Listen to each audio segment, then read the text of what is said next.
Will the judges in Washington, D.C., in a unified way, turn against Donald Trump right now, including the judges, the federal judges who he has been responsible for appointing during his first Trump administration? These judges, all of them, whether it was Judge Carl Nichols, who Donald Trump appointed, Lamberth, who Reagan appointed, whether it were judges that Obama appointed or Biden appointed, they all had sent this unified message over the past several weeks in cases involving the resentencing of January 6th insurrectionists. They were using the opportunity for some of these resentencing and sentencings to say, we want to make our position very clear.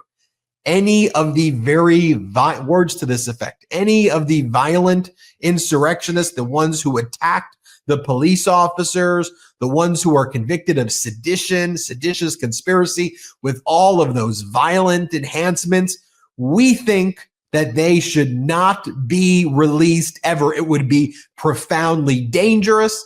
It would be a slap in the face. I'm paraphrasing here, but a slap in the face to all of the judges, regardless of political party, who are the federal judges of D.C., who oversaw thousands of cases over the past 2-3 years. It's almost a full-time job for a lot of these judges, or at least a major part of their docket, balancing these J6 cases. And it was interesting too, Harry Litman, the Talking Feds YouTube, Talking Feds podcast, Talking Feds Substack, because Trump's surrogates were speaking over the weekend and going on weekend shows like J.D. Vance saying, we're not going to pardon or commute the sentences of the violent insurrectionists. But then Trump's Trump. So the surrogates were saying that. Trump's first executive order, January 6th insurrectionists, Oath Keepers, Proud Boys, all the way to the top. Enrique Tarrio, top Proud Boy, Stuart Rhodes, top Oath Keeper, the whole hierarchy of leadership, everyone who was convicted, 18 years, 20 plus years, commuted, and then other people were pardoned. And Trump's like celebrating this thing. So, Harry, you were fourth floor DOJ. You clerked for 2 Supreme Court justices. You were the top federal prosecutor, the U.S. attorney previously in the Western District of Pennsylvania. What's going on here now that Trump did that? Does it impact how Trump's credibility is before these judges, even the ones he appointed? Does it put the judges on notice? All right, he's going full authoritarian. What do you make of this? You did a Substack on this today. Yeah, so my Substack, if anyone checks out, I was really, it was a crazy day, but this stood out to me as honestly the worst betrayal of the Constitution by any president in history. And thank you for mentioning my experience, but more pertinent here is I clerked on the DC circuit, and that means I clerked on the 4th floor of the building that all these guys are in. And the DC district bench has been united and a single kind of group. 1,500, biggest operation in the history of DOJ. And in fact, part of what the judges did was push back and say, don't give us the people who just were bystanders. So they saw the worst of the worst. They heard the worst of the worst. And some of the people who were pardoned today, the evidence is breathtaking, Ben, about how, the guy who tased Michael Fanone and said, I tased the effing S out of him. And they were absolutely, what do you look for in pardons? You look for remorse. You look for rehabilitation. You look for going forward and not commencing. And of course, you always look for, there's a handful of cases ever of individuals who committed violent acts. So you're right, all of this stuff. And not just J.D. Vance came out over the weekend. Bondi, his AG candidate, said, we can't do that. If she had any kind of self-respect, she'd have to resign now because she's been so humiliated in front of Trump. It's not clear. Maybe he was toying with the idea of going light, and then he just said, screw it, and did them all. But this is an absolute outrage. And these judges, they really know it. It was already putting themselves out there for judges to be saying things like blanket pardons. Are you kidding us? Because they had these individual elocutions with people who stepped forward and the ones who, were foolish enough, or so it seemed at the time, to actually parrot the Trump line of being boastful and unrepentant and, in the face of the judges, the jury, the prosecutors, and they one after another dress them down. Mr. Tario, Mr. You are no hero. You are a traitor. You are scum, one after the other. And they were really strong about it. And again, united. You could tell, including in the Chutkan trial, that it's a collegial bench that kind of compared notes, figured how far they could go, where might the Court of Appeals be, and what should their lines be. They were really united, and they spent 3 years of their lives, as you say. But it's not just their own labor. This is, they swear the same oath that Trump, I think, falsely swore yesterday, and these crimes are uniquely, they have victims, but the biggest victim really is the Constitution, you and me, the service to a strong man and on behalf of a lie, and the attempt to defeat the peaceful transfer of power. This is an attempted insurrection, and the judges recognized it, called it out, and said, don't do these blanket pardons. Now they've done them. What does it show? I have to imagine first there is, among whatever the party is, a sense of contempt and really fury vis-a-vis Trump. And though, as you say, a sense of he'll do whatever the hell he wants. I mean, judges, there's only so much they can do, and they were pushing it already. On the other hand, when they do say those things, they are not used to being so completely ignored as Trump did today. So, I think of the whole country. That's what my Substack tries to go through. But you can't not think of those judges. You can't not think of Mitch McConnell, who could have, saved us all this heartache. You can't not think of, specific. Like the officers who were so deeply harmed. It's an outrage on level after level after level.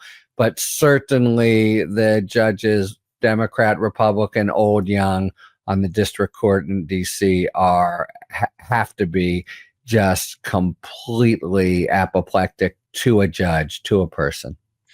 There's a few dynamics going on here. I want to remind everybody, one, to check out your Talking Feds Substack, Talking Feds YouTube channel, and Talking Feds podcast. But Harry, we're talking about Trump's own judges right here. I mean, judges who he appointed, like Judge Carl Nichols, was warning Trump not to do this. And to be clear, Republican, Democrat appointed federal judges in D.C., they were the ones who handed down all of these various sentences. So there's that one dynamic. The other dynamic you point out, less so about J.D. Vance, because he's a hack and he's going to do whatever. But now you look to like a Pam Bondi, who's going to be the attorney general. She worked under DeSantis as DeSantis's attorney general, but working for DeSantis. And let me be very clear. I am no DeSantis apologist at all, period, full stop. I couldn't be more critical of DeSantis. But when DeSantis would tell Bondi, here's what I'm going to do and here's what I need you to say, Bondi's at least used to evil, but carrying out that thing. Yeah. And then DeSantis would not, in their relationship, undercut her and make her look totally stupid and send her out and look like a moron and weak and pathetic. So in addition to, because DeSantis, I think, recognized that part of his power in front of those judges is that, keeping the team, even if it's an evil team, on a certain type of message.